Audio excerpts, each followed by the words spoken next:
Sejam todos bem-vindos e sintam-se bem, em paz, com harmonia e com muito amor.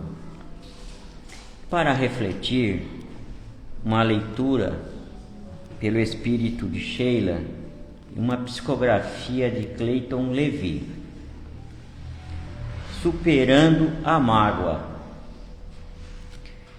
Teu coração abriga profunda tristeza e te dilacera a alma. Frustrações e decepções te assinalam os passos. Incompreensões e obstáculos te cercam a caminhada terrena. Corações amados partiram para o além, momentaneamente, apartados do teu convívio pelo fenômeno da morte física. Companheiros, em que depositavas confiança, agiram de forma diversas as tuas expectativas. O afeto que anivelas como felicidade no campo sentimental optou por caminhos diversos. Sem dúvida, tudo isso te conduz a estados depressivos em que sentes o desvanecimento de tuas resistências morais. Ainda assim, tenta reagir. É legítimo o pranto que brota da dor. Contudo, cultive a mágoa e intoxica o próprio espírito. Ou cultivar a mágoa intoxica o próprio espírito. Medita nas outras possibilidades que tem para ser feliz. Mobiliza a inteligência no campo do bem. Canaliza as emoções superiores na esfera da caridade.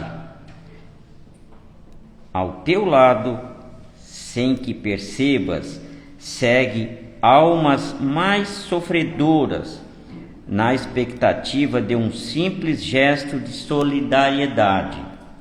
Supera os obstáculos com a força do trabalho edificante, a fim de te reencontrares mais adiante com a finalidade imperecível. Pensar no bem, sentir o bem e agir no bem representam atitudes que podes adotar em benefício do próprio e de outros corações que seguem contigo. Entretanto, se te deixas arrastar pelo ressentimento, fragilizas ainda mais as tuas fibras espirituais, expondo-te a dores maiores. Agora, ergue a cabeça e segue intimorato para a frente, buscando em Deus a força e a inspiração, e sob o envolvimento do amor divino, descobrirás o caminho para alcançar a paz, revelando-te como alma imortal no rumo da evolução constante e da constante harmonia com o amor divino. Que Jesus abençoe a todos. Muita paz, uma ótima palestra com o nosso irmão. Que assim seja.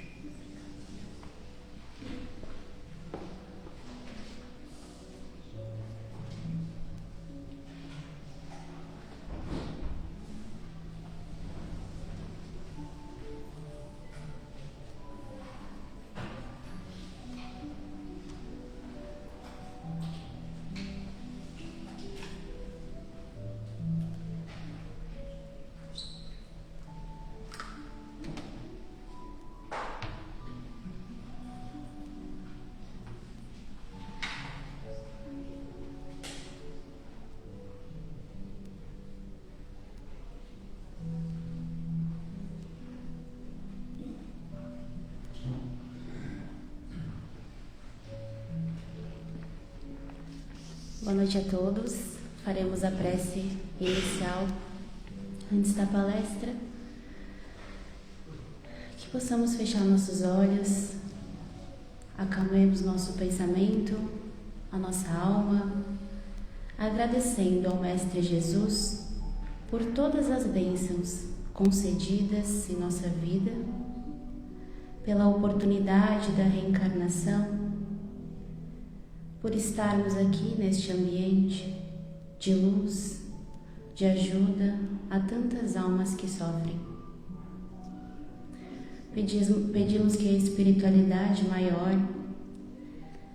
nos auxilie sempre, de onde estivermos, independente do momento pelo qual passamos, que ela possa sempre nos instruir a enxergar a beleza da vida e que a cada dia, quando abrirmos nossos olhos, tenhamos a bênção da gratidão derramada sobre nós.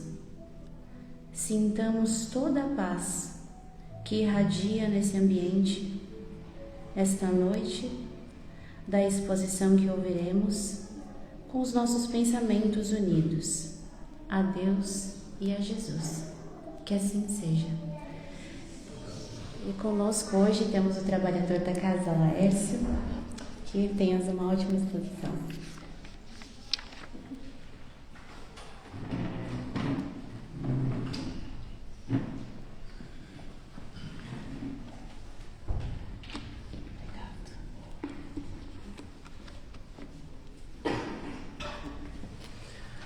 Uma boa noite a todos,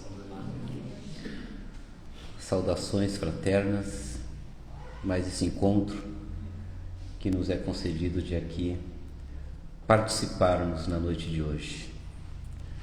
Que os benfeitores da luz nos envolvam a todos. Hoje nós vamos trabalhar do capítulo 16 do Evangelho segundo o Espiritismo, o tema intitulado Não se pode servir a Deus e a Mamão. Capítulo 16 do Evangelho segundo o Espiritismo. E é interessante, antes de adentrarmos especificamente no tema, atentarmos para como Kardec organiza o encadeamento das temáticas que compõem o Evangelho segundo o Espiritismo. Veja que no capítulo 1 ele vai tratar Eu não vim destruir a lei, fazendo referência à primeira revelação das leis divinas trazidas por Moisés nos 10 mandamentos. E aí ele segue nessa evolução do pensamento, trazendo, olha, no segundo capítulo, meu reino não é deste mundo. No terceiro ele vai abordar, há muitas moradas na casa de meu pai. No quarto capítulo ele vai dizer, ninguém poderá ver o reino de Deus se não nascer de novo. Vejam como essa sequência, cada capítulo desse tem os seus subitens, né? Aí no capítulo 5 ele entra nas bem-aventuranças. Bem-aventurados aflitos. Ali no Evangelho nós vamos ter as causas das aflições e tudo que envolve a felicidade do homem, na terra e fora da terra. Muito interessante quando Kardec faz essas colocações. Depois que ele aborda isso, trazendo esse panorama do reino dos céus, do mecanismo reencarnatório, aí no capítulo 6, depois que fala das aflições, ele vem o Cristo Consolador. É muito impressionante vocês, o Cristo Consolador, o advento do Espírito de Verdade, o Consolador prometido. Aí no capítulo 7 até o capítulo 10,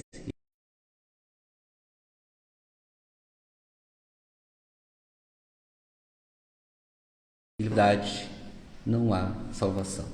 Depois de todo esse conjunto de pensamento, de ideias, de ensinamentos, ele chega no capítulo 15, dizendo, olha, fora da caridade não há salvação. Não é fora da igreja, fora da caridade não há salvação. E aí chegamos no capítulo 16, que é o tema que nós vamos falar hoje. Não se pode servir a dois senhores. O Evangelho tem 28 capítulos. A gente está aqui no 16º.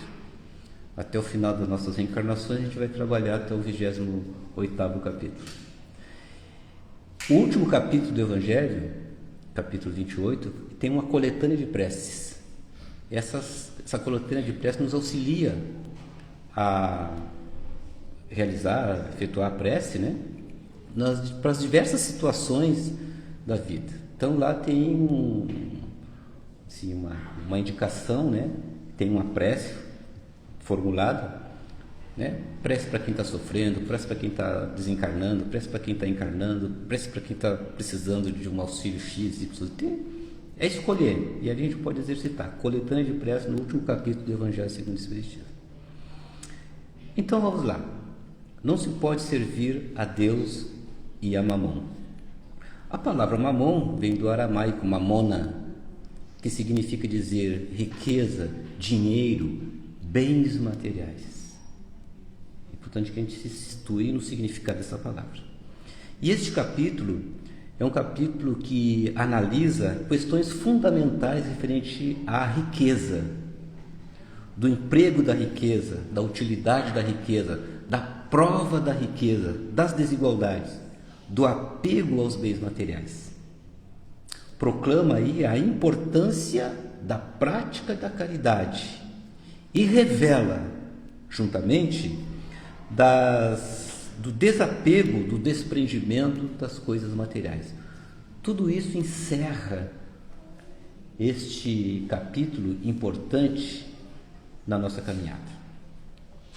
E aí Jesus, no item 1 deste capítulo 16, item 1, e aí Jesus começa falando assim: a salvação dos ricos. E aqui cabe uma primeira reflexão, obviamente, falando da riqueza, que ela não é um instrumento de perdição. Se a riqueza fosse um instrumento de perdição, Deus não o colocaria nas mãos de muitos.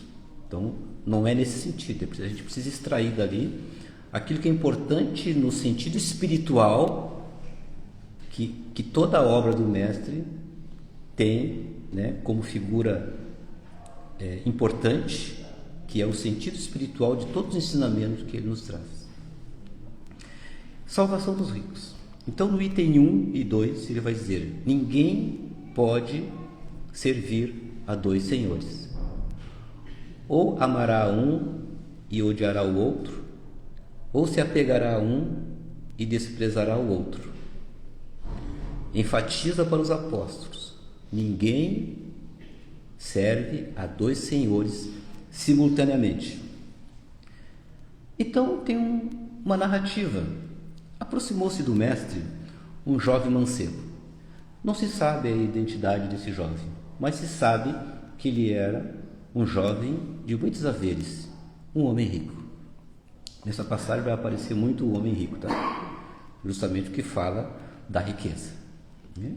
E esse mancebo rico se aproxima do mestre e dirige a palavra ao mestre: bom mestre, o que devo fazer para herdar a vida eterna? Ao que Jesus lhe responde: por que me chamas bom? Nenhuma fala do mestre está desprovida de um significado profundo. Quando ele diz isso, por que me chamas bom? Ele desafia o entendimento daquele jovem hebreu do que ele entendia de bondade. Porque para os hebreus, somente Deus era bom. E é bom. E ele estava diante de um homem, do mestre, desafiando a ele, com esse entendimento sobre bondade. Será que ele estava entendendo que Jesus era Deus? Então ele faz essa reflexão e o jovem vai depois com esta pulga atrás da orelha: por que me chamas bom se só Deus é bom? Mas se quiseres herdar a vida eterna, guarda os mandamentos. E ele pergunta: que mandamentos? Não matarás, não roubarás, não dirás falso testemunho, não adulterarás, ama teu próximo como a ti mesmo, ama a Deus sobre todas as coisas. E o jovem lhe responde: mas, mestre, E se eu guardo isso, desde que cheguei à mocidade? O que me falta então? Olha que interessante a conversa dele. O que me falta então se eu guardo os mandamentos que me convidas ou que me cogitas para que eu fique atento? E aí Jesus diz assim: dá tudo o que tens, divida com os pobres e terás um tesouro nos céus. Depois você vem e segue. Olha que interessante. Era um homem de muitos haveres. O jovem, ouvindo isso, se afasta tristonho, porque isso ele não podia dar conta. E aí Jesus, como está sempre acompanhado com os discípulos, diz-lhes: em verdade vos digo, é muito difícil um rico entrar no reino dos céus. Olha a palavra difícil, não impossível, né? Que pode ter alguém bilionário aqui na sala e achar que não vai para o reino dos céus. Não é isso, né? É muito difícil, é mais difícil um rico entrar no reino dos céus do que um camelo passar no fundo da agulha, aquele fio passar no fundo da agulha. Então, ouvindo essas palavras, o moço foi embora, porque é difícil. Aí Jesus, né, fazendo uma reflexão nesse diálogo com ele, quando ele diz: o que falta ainda? Dá tudo o que tem e segue. Aí está o clímax do ensinamento de Jesus. O que ele percebe ali? Jesus identifica no centro do coração daquele jovem o seu desejo central. Qual era o seu desejo central? A riqueza. Esse é o seu desejo central. E mostra a seguir que seguir a Deus de verdade exige uma renúncia radical aos bens terrenos e uma entrega total a Deus. Exige isso. E não se trata apenas de seguir regras, mas se trata de seguir Jesus, o caminho, a verdade e a vida. Diante disso, o homem fica então abatido e vai embora, porque tinha muitas riquezas. E aí vem que a tristeza dele, do jovem mancebo, mostra que no fundo do coração dele, ele não estava disposto a abrir mão dos seus haveres. Ele queria herdar a vida eterna. Ele queria herdar a vida eterna. Mas o seu coração tinha outro senhorio. Quem era o senhor no coração daquele jovem? Era a riqueza. Aí ele não conseguia. Então, no capítulo que fala não se pode servir a dois senhores, qual o senhor que rege o nosso coração? Porque não dá para servir a dois ao mesmo tempo. Aí Jesus continua, porque onde ele passa ele está ensinando. No meio do povo, no meio da turba, como se diz, né? Um jovem levanta a mão, uma outra pessoa levanta a mão: mestre, tem uma questão. Diga para o meu irmão dividir a herdança que nos cabe, que nos tocou, comigo. E aí Jesus disse: quem me designou para fazer partilhas das coisas do mundo? E aí Jesus deixa claro que as coisas do mundo, as coisas materiais, não fazem parte do ensinamento que ele nos trouxe. Quem me designou? Ademais, esclarece ele, preserva-te da avareza. Preserva-te da avareza. Seja qual for a abundância que um homem tenha, isso não é o que te sustenta a vida. Seja a abundância em que o homem se encontre na vida, o que quer dizer? a sua vida, a nossa vida não depende dos bens que nós temos. E veja que a palavra é vida, não a existência. A existência, nós precisamos das questões materiais, é porque estamos no mundo material e precisamos de um corpo e necessitamos do corpo e dependemos de um corpo. A existência, mas a vida do Espírito não. Isso que a palavra é vida. O Espírito tem uma única vida, desde que criado,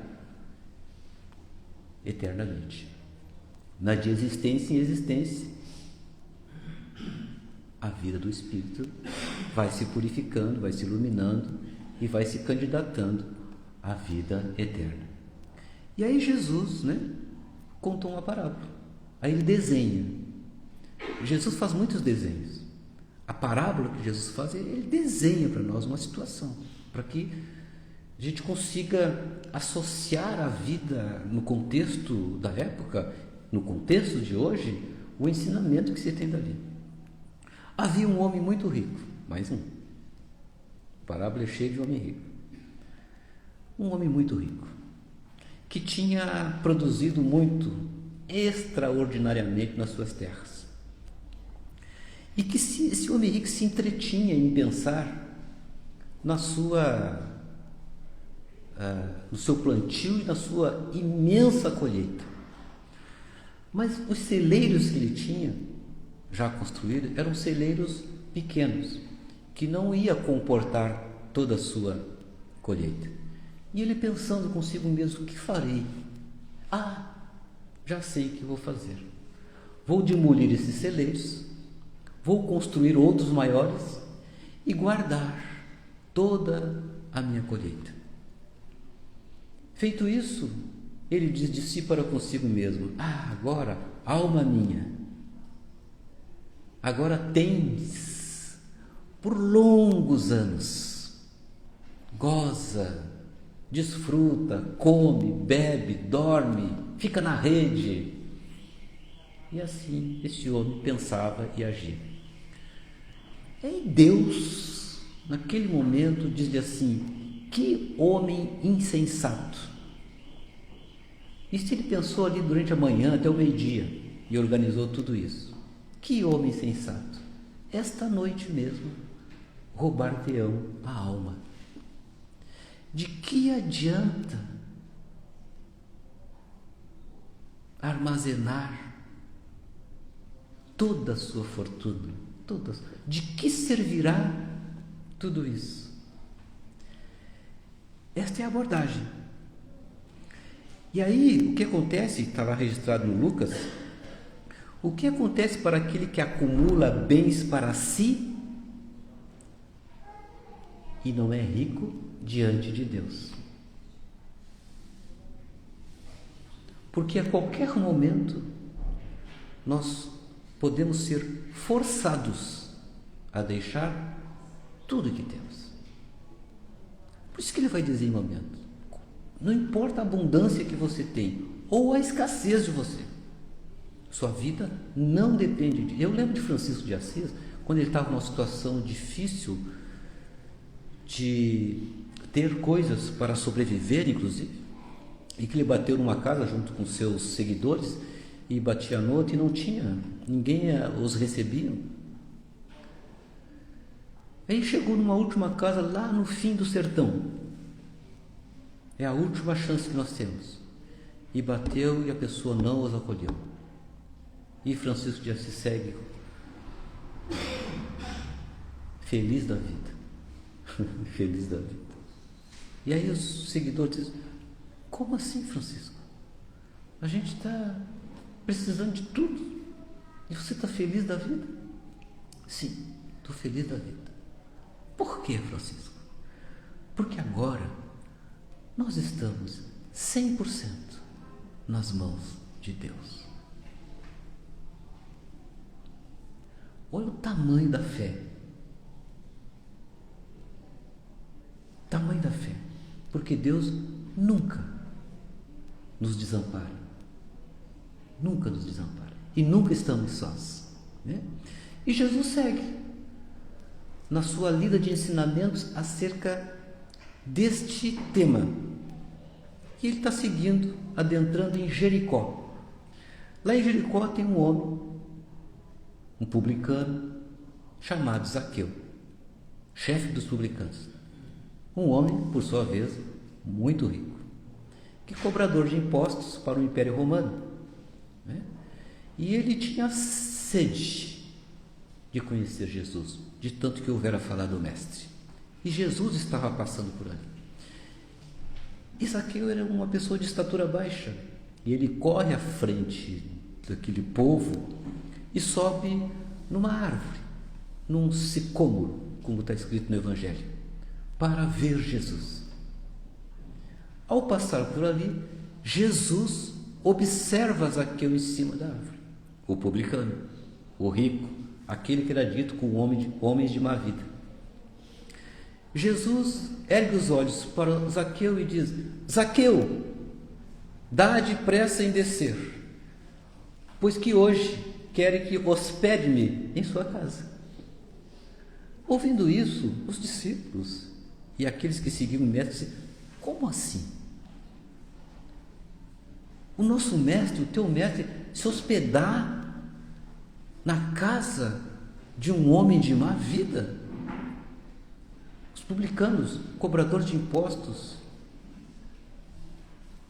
para os opressores do Império Romano, e eles não eram justos, não.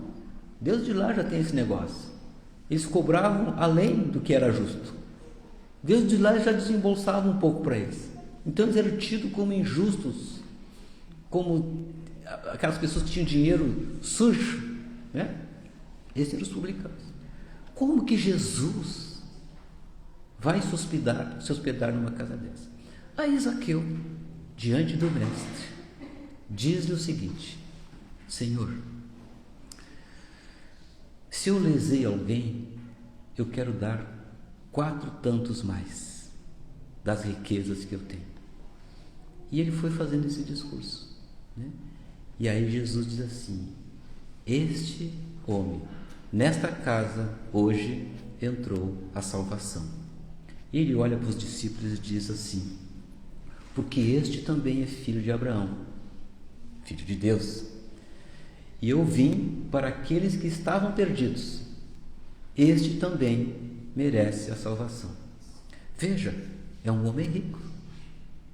Olha a diferença de um para o outro. Ele se colocou agora a serviço do bem e disse: se eu lesei alguém, quero, né, indenizá-los em 4 vezes mais aquilo que eu possa ter lesado. E aí Jesus desenha de novo, diante daquele povo que estava, de certa forma, indignado com o comportamento de Jesus em ir se hospedar na casa de um homem rico e um publicano, tido como um homem de má vida, né? Cobrador de impostos para o Império Romano. Aí Jesus faz um desenho, de novo, conta uma parábola. E a parábola, né, de um homem rico. Havia um homem muito rico que vestia púrpura e linho e se tratava magnificamente todos os dias. Mas havia também um homem pobre chamado Lázaro, deitado à sua porta, todo coberto de úlceras, que muito estimava poder mitigar a sua fome com as migalhas que caíam da mesa do homem rico, mas que ninguém lhe as dava, e que os cães vinham lamber-lhes as feridas, as chagas. Ora, pegaram o cenário? Um homem rico tinha uma abastância e o mendigo ali na sua porta. Aconteceu naquele domingo que o homem pobre morreu e foi levado pelos anjos até o seio de Abraão. O rico também morreu naquele dia. E aí é que vem a mágica. o rico também morreu naquele dia. E teve por sepulcro o inferno. Não o inferno que a gente aprendeu por muito tempo, tá? Agora daqui a pouco a gente explica. E teve por sepulcro o inferno. Quando se achava nos tormentos, no inferno, até porque se estivesse no inferno, estava queimando nas labaredas e não tinha nem essa condição de pensar, olhar e falar, né? Então, a gente muda a visão, o entendimento acerca do inferno. Ele viu que Lázaro estava no seio de Abraão. Ele não entende. Mas ele dirige-se ao pai dizendo: Abraão, meu pai, tem misericórdia de mim e manda que Lázaro molhe a ponta do dedo e venha colocar em minha língua para aliviar, para refrescar os tormentos desta chama que me queima por dentro. Disse, porém, Abraão: Filho, lembra-te de que recebeste na terra todas as facilidades, todos os bens da vida, enquanto que Lázaro somente males. E agora cada um tem a sua recompensa. Este é consolado, enquanto tu estás atormentado. Mas o que faltou para um ou para o outro? O que um fez e o que o outro não fez, para que essa condição se invertesse no mundo espiritual? Além disso, diz Abraão, está posto um abismo entre nós. Um abismo que, de sorte, os que estão do lado de cá, os que estão aqui, não pode ir até aí. E de onde você está, não pode ir até cá. Tem um abismo. Um abismo imenso. Aí eu lembro de Emmanuel, né? Da sua esposa Liv. Quando desencarna, pede para que ela viesse. E os espíritos disseram: ela não pode agora. Ela está muito elevada. Então tem um abismo. E aí, nessa parábola, a gente tem algumas figuras importantes: o rico, o pobre, o abismo e as consequências da experiência, entre outros, mas vamos nos deter só nesses aí. O rico e o Lázaro são personagens que personificam o extremo de duas classes socioeconômicas do mundo, como até o dia de hoje. Uma possuidora de bens e de facilidades concedidas pela riqueza, bens materiais, vestimenta, alimentos, confortos diversos. A outra, pobre, portadora de escassez, de miséria, decorrência da provação, obviamente, pela consequência da lei de causa e efeito. Extrema pobreza, miséria, enfermidades, fome, descuidados, né, de cuidados básicos da saúde e tudo mais. Esse era um mendigo, Lázaro, miséria. Ora, este rico é o símbolo daqueles que querem tratar a vida do corpo. Este rico, diferente do Zaqueu, né? E de outros tantos, que é muito rico, humilde, pobre e orgulhoso. Vamos fazer essa diferença, né? Tem pobre andando de carro de mão e arrotando, comendo peru e caviar. E tem rico simples. Então, dizendo que o que temos ou o que não temos, que não define a nossa condição moral, espiritual, ética, caráter e tudo mais, né? Jesus deixa claro isso. Então ele é o símbolo. São os que buscam a felicidade no comer, beber, vestir-se. São os que se entregam para todos os gozos da vida material. Este rico. São os egoístas, que vivem unicamente para si, pensam em si, cultivam a luxúria, que mata os sentimentos afetivos e anula os dotes do coração. Essa é a mensagem, explicação dos Espíritos. A riqueza é um meio concedido por Deus para avaliar a sabedoria e bondade do ser. Olha que interessante. Para avaliar a sabedoria e a bondade do ser humano. É a forma de testar a capacidade moral.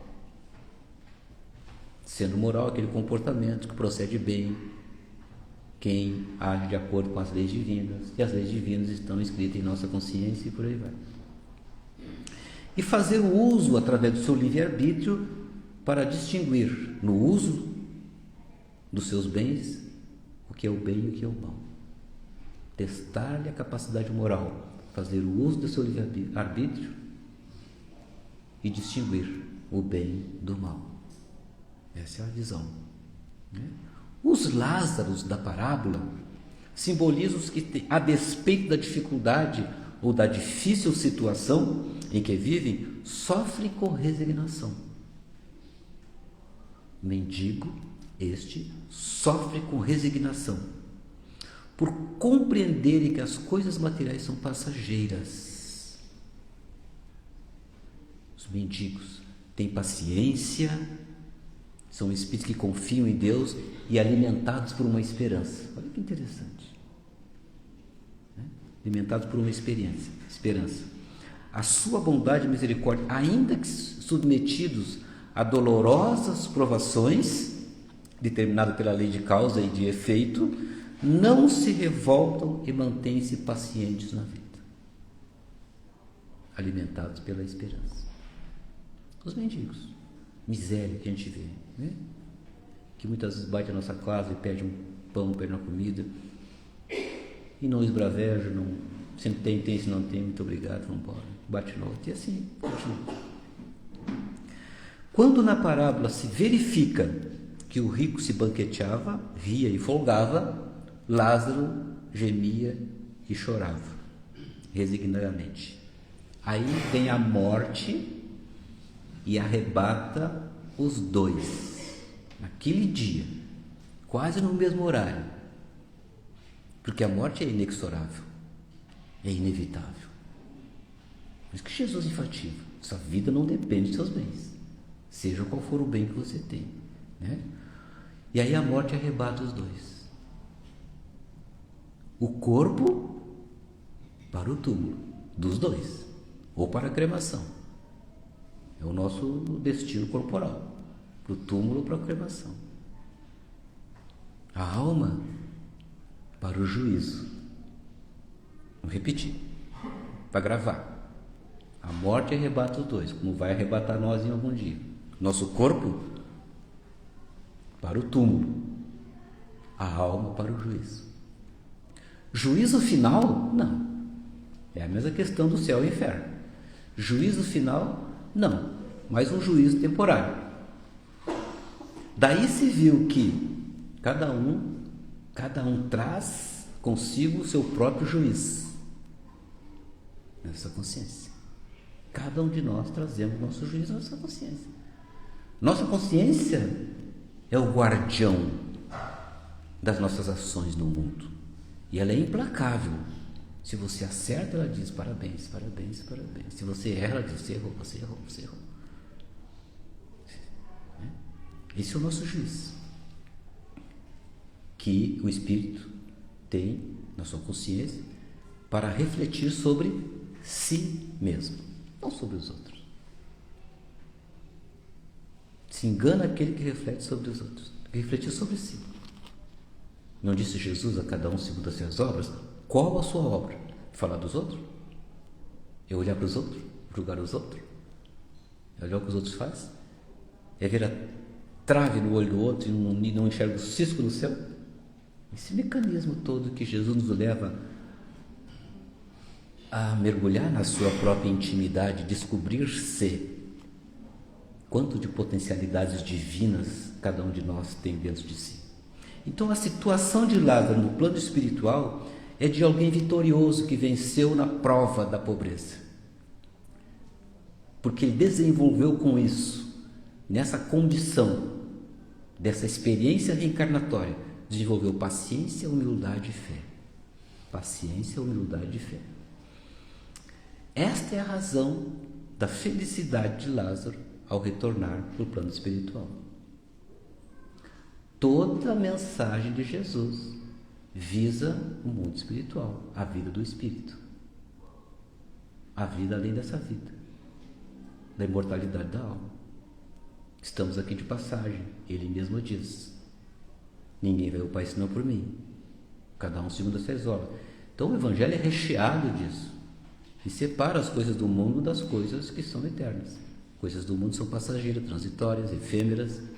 As coisas espirituais são incorruptíveis, eternos, duráveis para sempre. Então ele está sempre direcionando o nosso olhar para lá.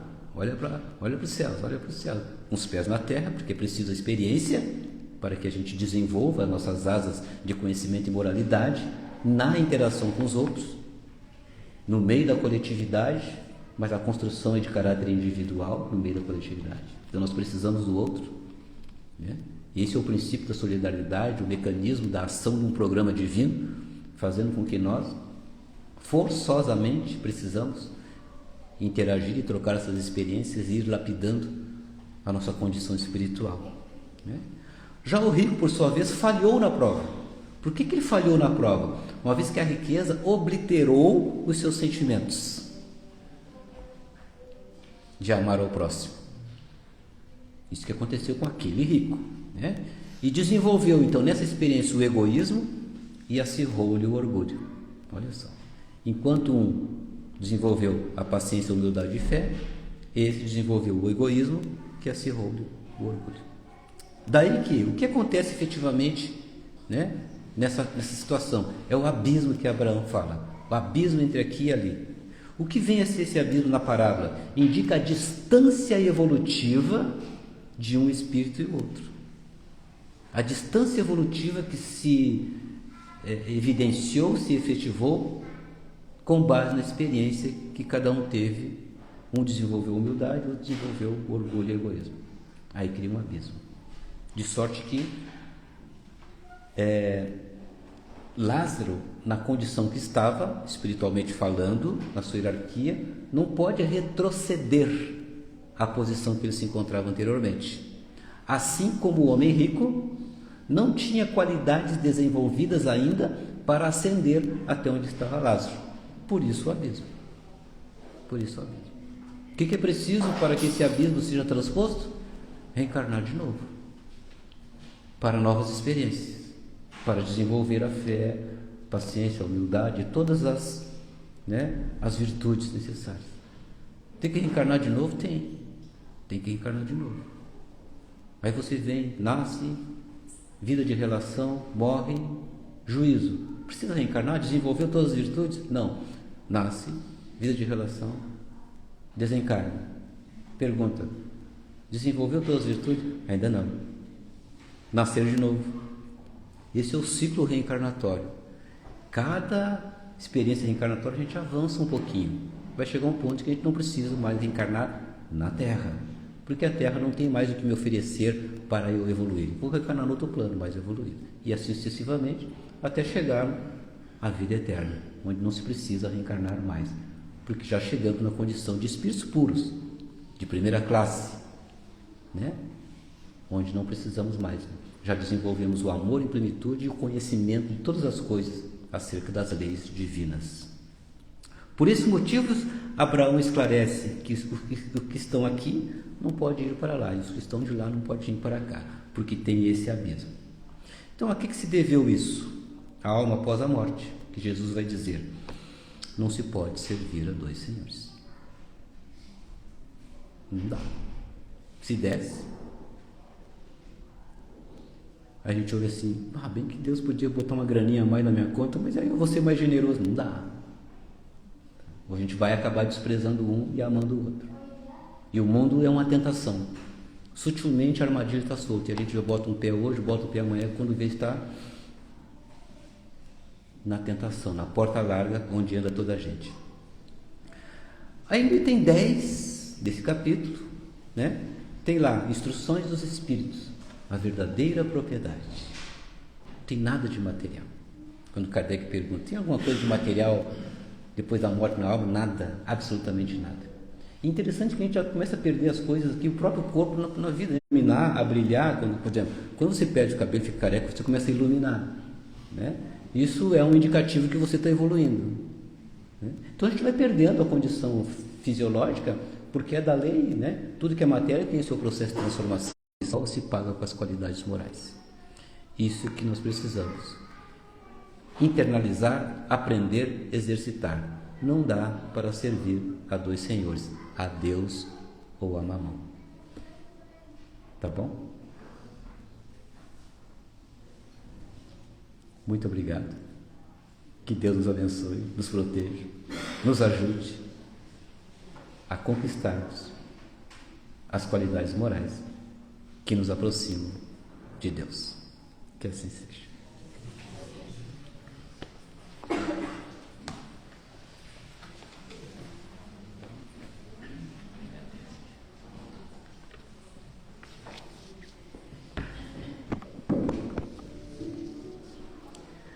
Neste momento, com um sentimento de harmonia, continuemos unidos em pensamento, com a espiritualidade maior, agradecendo por tantas palavras amigas, educadoras e de consolo que recebemos na noite de hoje, na certeza de que o Pai Celestial nos abençoará sempre, através do Consolador. Pedimos que todos os bons sentimentos possam nos acompanhar até a nossa casa, nosso trabalho e em todas as esferas de nossas vidas.